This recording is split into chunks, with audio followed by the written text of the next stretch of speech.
हमारा बच्चा अच्छा कार्य कर रहा है, अच्छी तरफ जा रहा है, परंतु प्रभाव आ जाता है दूसरों का और दूसरों के प्रभाव से हम प्रभावित होते हैं और फिर अपने बच्चे को दूसरी दिशा में लगाने लगते हैं।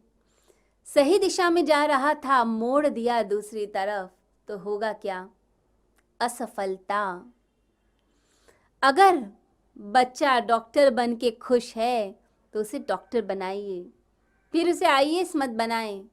वो अगर चाहता है रिसर्च करना तो रिसर्च की तरफ लगा दीजिए। आसपास पड़ोसी के बच्चे क्या कर रहे हैं, मेरे रिश्तेदारों के बच्चे क्या कर रहे हैं, इस पर जोर मत दीजिए। वो उनके अंदर का टैलेंट है जिसे वो विकसित कर रहे हैं, परंतु आपके बच्चे में टैलेंट क्या है? आप पहलवान हैं, परंतु बच्चा नृत्य करना चाहता है तो उसे नृत्य करने दीजिए, डांस में डालिए। आपको पहलवानी पसंद होगी, परंतु बच्चे का जो शरीर है वो इतना फ्लेक्सिबल है और उसके अंदर नृत्य का टैलेंट है, डांस का टैलेंट है, तो उसे डांस की तरफ डालिए, चेंज मत कीजिए। आसपास के दृश्य भटकाते हैं और मनुष्य भटक जाता है। आसपास की सुगंधें पकड़ लेती हैं। जो आसपास के लोग हैं, उनके टैलेंट हैं, हम उनसे प्रभावित हो जाते हैं। दूसरों के धन से प्रभावित हो जाते हैं, दूसरे की प्रतिष्ठा से प्रभावित हो जाते हैं, दूसरों के अवार्ड से प्रभावित होते हैं।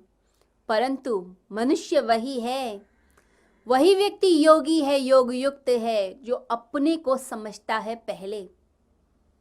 लोग कहते हैं कि मैं तुम्हें समझता हूँ। हम क्या दूसरों को समझेंगे जब हम खुद को ही नहीं जानते?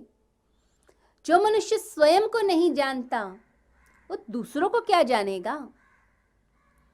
तो दूसरों पर ध्यान देना बंद कीजिए, अपने ऊपर ध्यान दीजिए। कौन क्या कर रहा है उसे करने दें, परंतु आप क्या अपने स्वधर्म के हिसाब से कर्म कर रहे हैं? ये स्वयं से पूछें।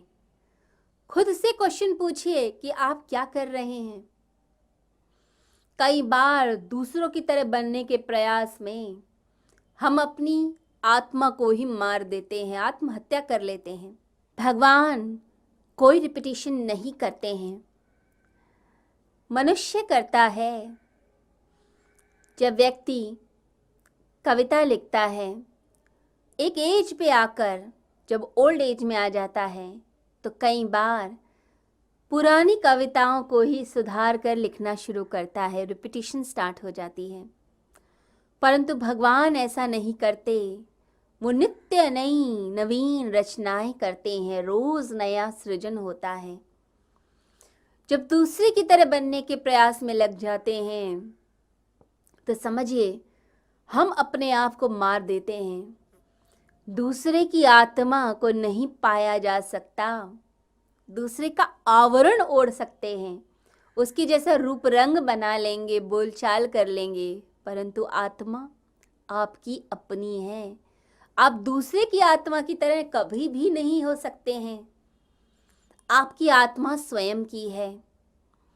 ये स्वधर्म जो है, ये अपने आप को खोजना, ये बड़ा ही दुस्साहस का काम है, क्योंकि दूसरे का तो मैप मिल जाता है कि कैसे कैसे मार्ग से गया, कहाँ पहुँचा, परंतु खुद नई चीज़ खोज कर आगे बढ़ना, ये वाकई में साहस का विषय है। ना तो प्रशांत महासागर की गहराई नापना, ना ही माउंट एवरेस्ट पे पहुंचना इतना दुस्साहस का काम है, जितना स्वयं के टैलेंट को बढ़ाकर आगे बढ़ाना, ये बहुत बड़ा दुस्साहस है। आप श्री कृष्ण की कॉपी कर सकते हैं, महात्मा बुद्ध की कर सकते हैं, परंतु उन लोगों ने अपने जीवन को वैसे जिया जैसा वो जीना चाहते थे। जो उनका निज धर्म था, स्वधर्म था, वो उसके अनुरूप जिए और संसार को शुद्धता दी, ओरिजिनलिटी दी।